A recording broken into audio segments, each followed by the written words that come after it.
네, 안녕하십니까. 오늘의 섹터 분석 학교에서는 그래도 약간 저 PBR이 묵직해지면서 나올 수 있는 어떤 다른 섹터 쪽에서 뭐가 시장에서 부각을 받을까? 그 중에 하나 방산 쪽 한번 골라봤습니다. 방산 시장 아니고요. 방위산업 관련된 종목들 그리고 또 흐름들 앞으로 어떻게 움직일지 섹터 분석 학교답게 이것저것 한번 체크해 보도록 하겠습니다.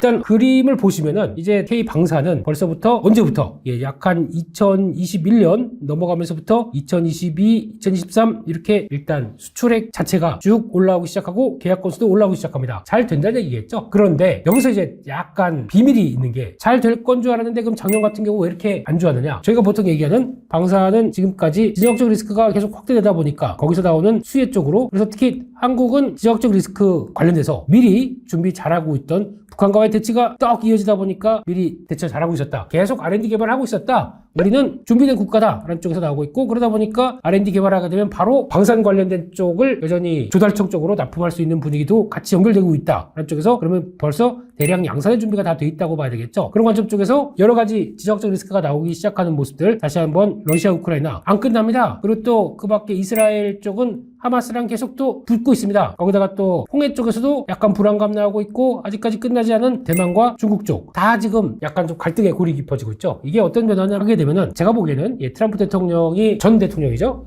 그때 당시에 일단 미국은 아메리칸 퍼스트 그러다 보니까 더 이상 세계 경찰 국가의 돈을 우리가 다 짊어지고 못하겠다. 우리는 우리 것만 챙기겠다는데 원래 강대국들이 그래요. 또 세계를 위하는 척 인류를 위하는 척 하지만은 다 자기네 이득에 따라서 움직이는 건 제가 다 알고 있었던 과거 1900년도부터 우리가 이거 약간 좀 근현대사 쪽으로 나가는 것 같은데 가보개혁부터 쭉 나왔던 여러 가지 열강들이 와서 우리나라를 또 어떻게 막 집어삼키려고 했던 여러 가지 흐름들을 봤었을 때는 다 그런 것 같습니다. 그렇게 되면은 그게 아무래도 근간에 깔려 있다 보니까 우리는 우리 준비해야 되겠다. 북한도 위에 있는데 라고 하다 보니까 솔직히 북한이 위에 있다 보니까 한국은 그냥 섬이에요. 솔직히 말씀드리면 한반도로 가는데 위쪽은 못 간다. 섬나라죠, 솔직히. 그런 쪽에서 자주 국방을 위해서 여러 가지 노력들을 했던 부분들이 여기서 이제 보이기 시작하죠. 미국이 아메리칸 퍼스트로 나오기 시작하다 보니까 이제 돈 우리 안에 그리고 또 미군 주도하는 거에 대해서 비용 더 돼. 이런 식으로 나오다 보니까 약간 여러 가지 지역적 리스크가 커지는 흐름들의 촉발이라고 봐야 되겠죠. 그러니까 즉 세계화로 갔던 부분들이 이제 세계화는 아니죠. 그래서 이제 다원주의 쪽으로. 그러니까 즉 중국과 러시아 그리고 거기다 대치하고 있는 미국 이런 쪽으로 미국과 우방들 이런 쪽으로 나오다 보니까 거기다 뭐 나토도 있겠지만 이런 식으로 나오다 보니까 약간 다원화된 움직임이 나왔을 때 그렇게 되면 지금 러시아가 우크라이나 침범하는 거 보고 아이고 우리도 준비해야 되겠네 안 되겠네 라고 하다 보니까 거기서 자주국방을 위해서 쭉 하고 수주가 들어오는 것들이 똑같은 성능을 받는데 누가 더 싸느냐 이게 지금 핵심이다 보니까 그때부터 한국의 튼튼한 국방력과 함께 나왔던 무기들이 부각을 받기 시작한 거죠. 그래서 예전 같은 경우 2000년대 초반대에서는 저희가 글로벌 무기 수출국 입장에서는 한 30일이 뭐 거의 존재감이 없었던 쪽이죠. 그런데 지금 작년 기준으로 2023년 기준으로 수출을 봤더니 9위까지 올라옵니다. 상당히 많이 올라왔죠. 정부 목표는 4위, 1위는 다 아는 것처럼 미국, 그리고 2위는 러시아. 근데 러시아는 이번에 러시아 우크라이나 전쟁을 통해서 많이 훼손이 됐습니다. 생각보다 이거 아닌데 라는 쪽으로 나오고 있고 3위는 프랑스. 약간 에어로 쪽, 항공 쪽에서 또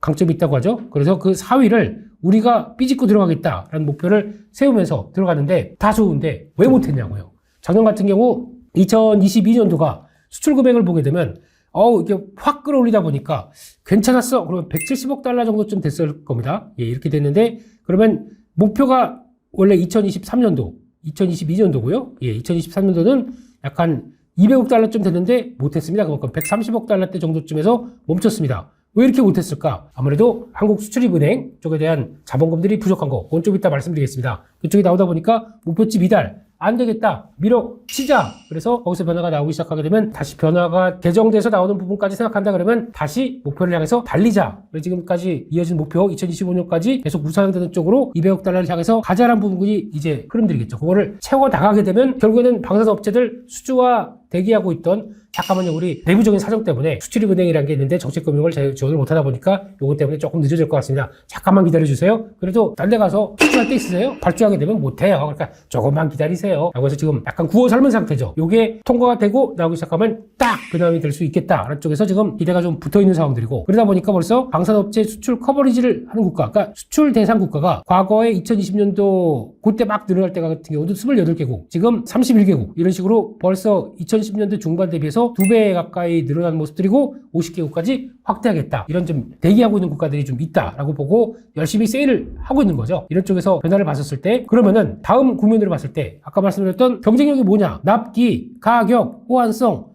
가격으로 치게 되면은 가성비죠. 이게 나오기 시작하는 거죠. 같은 흐름을 한번 보겠습니다. 이게 경전투기입니다. 보게 되면 미국 F-16, 와우, 예, 스웨덴, 이태리, 인도 쪽으로 봤을 때 언제 인도보다도 가격이 테하스라고 하나요? Tejas. 이거보다도 가격이 훨씬 더 낮고, 지금 보게 되면 가격이 이렇게 나오는 순서죠. 순서대로 보게 되면 미국은 배 이만큼 부르는 상황들 쪽에서 세게 부릅니다. 그런데 한국은 경공격기 입장 쪽으로 봤을 때는 상대적으로 낮고, 거기다가 납기를 보세요. 납기도 이만큼 거의 뭐 4년 걸리는 거 우리는 1년 안에 해결 끝! 이러면 얼만큼 경쟁력이 있는 겁니까? 지금 당장 필요한데 일단 몇 년 안에 혹시나 좀 지정적 리스크가 커질 수 있는데 준비해야 되는데 4년 뒤에 무기를 건줄게. 근데 가격은 이만큼이야. 누가 좋아하겠습니까? 그러면 약간 한국 쪽의 우위가 보여지는 거고, 자주포 K9, 예, 이것도 거의 글로벌 1위 지위를 갖고 있는 거죠. 프랑스보다 가격은 조금 높습니다. 그런데 납기를 보세요. 예, 거의 뭐 10년 넘어간다고요? 장난하십니까? 무슨 뭐 발로 만드세요? 발로 만드는 것도 아닌데 납기가 이렇게 오래 걸린다? 한국은 2년 안에 세팅 끝! 이러면 얼마나 또 좋아지겠습니까? 거기다 마지막으로 전차입니다. 지금 K2 흑표 전차 이쪽을 보게 되면 K2 같은 경우 지금 가격은 그렇게 큰 차이가 안 날지도 몰라요. 뭐 터키의 알타이는 무죠? 알타리인가요? 이런 쪽으로 봤었을 때 가격은 비슷합니다. 근데 납기를 보세요. 납기는 한국은 3년, 2년 안에 해결됩니다. 그런데 나머지 10년짜리, 12년짜리 무슨 독일은 가격도 비싸고 납기도 비싸고.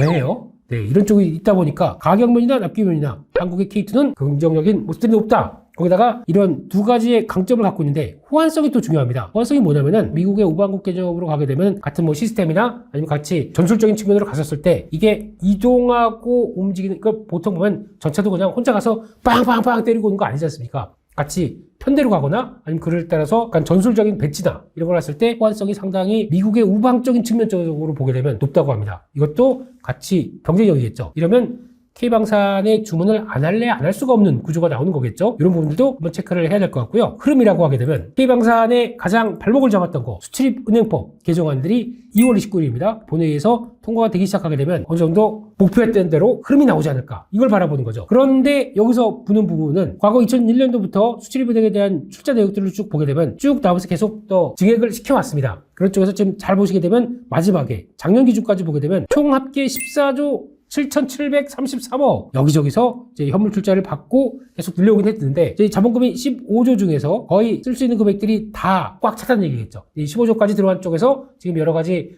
정책금융들 나가다 보니까 이게 목에 찼다는 얘기겠죠. 이걸 좀 늘려줘야 됩니다. 그래서 이번에 여야가 국회 소회의 쪽에서 통과했던 금액을 보게 되면 25조. 근데 이거 가지고 너무 약해 한 10조 정도 늘리는 거 가지고 혹시나 물건들 큰 거 뻑뻑뻑 들어오게 되면 몇 개 안 들어오고도 꽉 찰 수가 있기 때문에 이거는 아마 좀 늘려